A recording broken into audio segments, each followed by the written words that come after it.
რატომ აქვს დამასკის ფოლადს ეს ნახატები?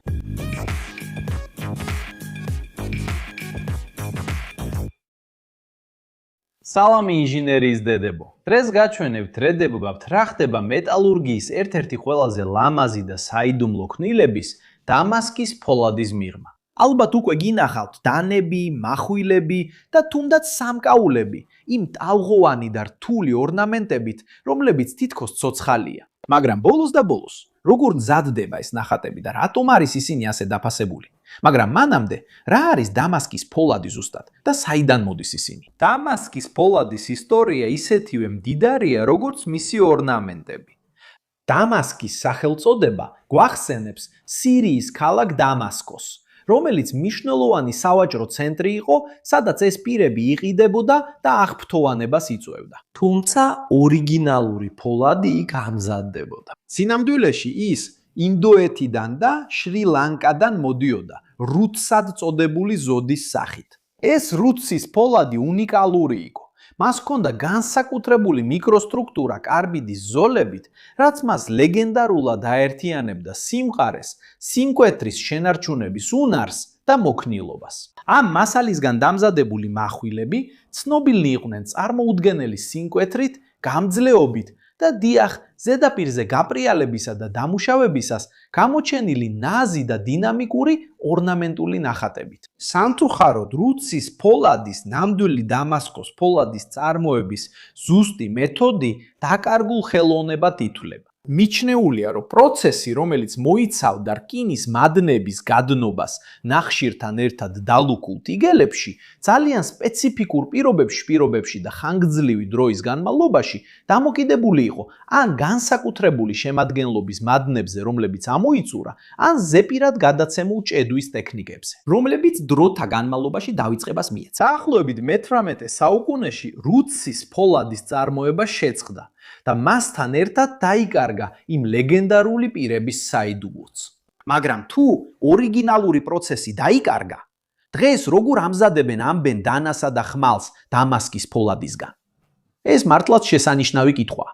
ის, რასაც დღეს დამასკის ფოლადს უწოდებთ, თავისი თვალსაჩინო და გამორჩეული ორნამენტებით, უმეტეს შემთხვევაში ტექნიკურად ცნობილია როგორც ნიმუშიანი შედუღებული ფოლადი, ანუ pattern welded steel. ეს ტექნიკა განსხვავდება ისტორიული რუცის ფოლადისგან, მაგრამ შეუძლია გაამეოროს და ზოგჯერ გადააჭარბოს კიდეც ორნამენტების ესთეტიკურ სილამაზეს, რადგან სხვადასხვა ტიპის ფოლადის შერწყმით იქნება მასალა უნიკალური თვისებებით. აბა როგორ მზადდება ეს ნიმუშიანი შედუღებული ფოლადი ორნამენტების შესაქმნელად? პროცესი იწყება ორი ფოლადის არჩევით. ორი ან მეტი ტიპის ფოლადი, ოდნავ განსხვავებული თვისებებით. მაგალითად, მაღალი ნახშირბადის შემცველობის ფოლადი, რომელიც უფრო მუქდება და დაბალი ნახშირბადის შემცველობის ან ნიკელის შემცველი მცველი ფოლადი, რომელიც დამუშავების შემდეგ უფრო ნათელი რჩება. ეს ფოლადის ნაჭრები მონაცვლე ფენებად ილაგება, როგორც მეტალის სენდვიჩი.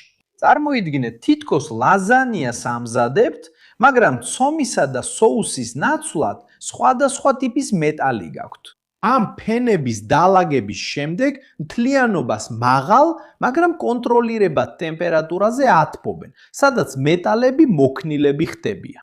შემდეგ ჯადოსნობა ხდება სამჭედლოში, სადაც ფენები ჩაქუჩით დარტყმით ერთმანეთთან შედუღდება. პროცესში, რომელსაც სამჭედლო შედუღება ეწოდება. სითბო და წნევა იწვევს იმას, რომ სხვადასხვა ფენის ზედაპირები ატომურ დონეზე ერთიანდება, რის შედეგადაც წარმოიქმნება ერთი მყარი ნაჭერი. ამ პირველი შედუღების შემდეგ ნაჭერი იწელება, საკუთარ თავზე იკეცება და კვლავ სამჭედლო შედუღებით ერთიანდება. ეს ციკლი გათბობა, ჩაქუჩით დარტყმა, მოკეცვა და შედუღება მრავალჯერ მეორდება. თითოეული მოკეცვა აორმაგებს ფენების რაოდენობას. და თუ 10 ფენით დაიწყებთ და ერთხელ მოკეცავთ, გექნებათ 20. კიდევ ერთხელ რომ მოკეცავთ, გექნებათ 40 და ასე შემდეგ.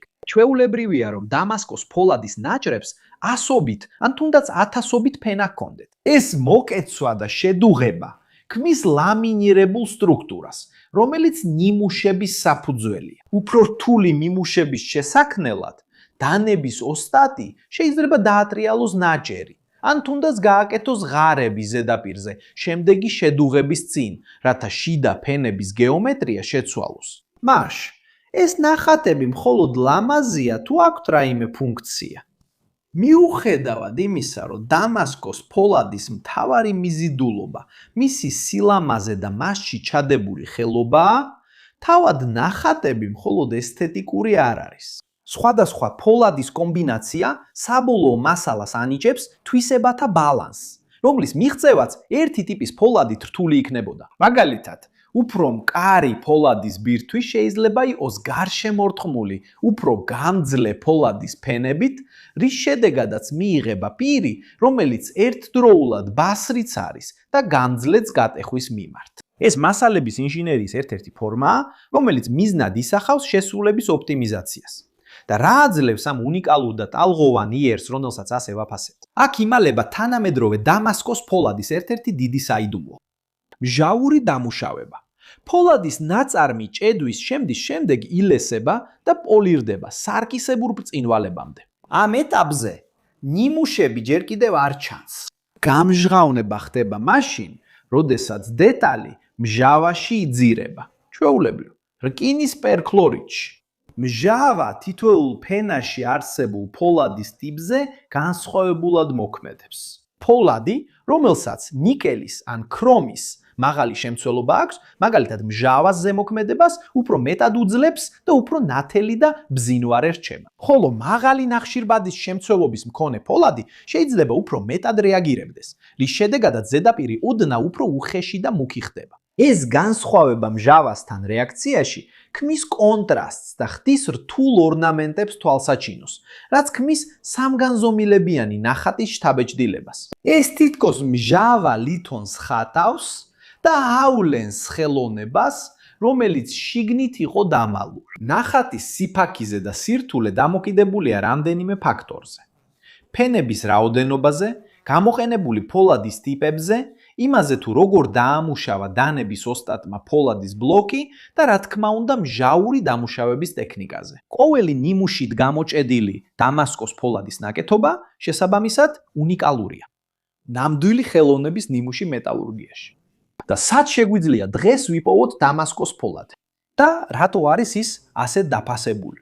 დღეს დამასკოს ფოლადი გამოიყენება მაღალი ხარისხის ხელნაკეთი დანების დასამზადებლად, როგორც კულინარიული გამოყენებისთვის, ასევე კოლექციონერებისთვის.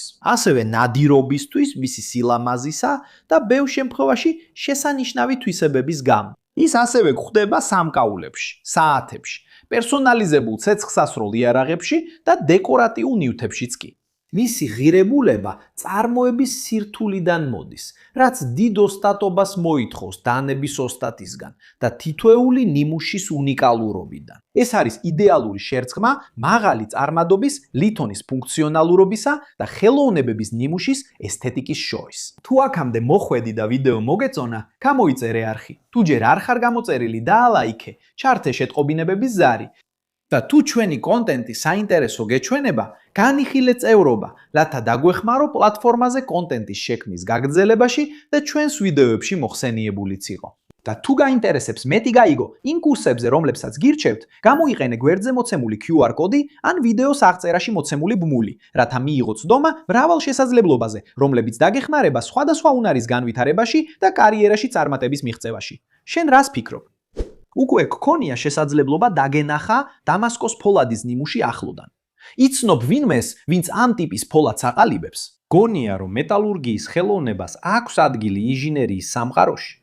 გააზიარე შენი გამოცდილება და მოსაზრებები კომენტარებში. აქ გვერდით არის ორი საინტერესო ვიდეოს არჩევანი, რომლებიც აუცილებლად უნდა ნახო, რათა გააფართო შენი ცოდნა და დააკმაყოფილო შენი ცნობის მოყვარეობა. თუ გინდა რომ დაგვეხმარო, დაალაიქე ვიდეო, გამოიწერე არხი, ჩართე ზარი და იფიქრე არხის წევრად გახდომაზე.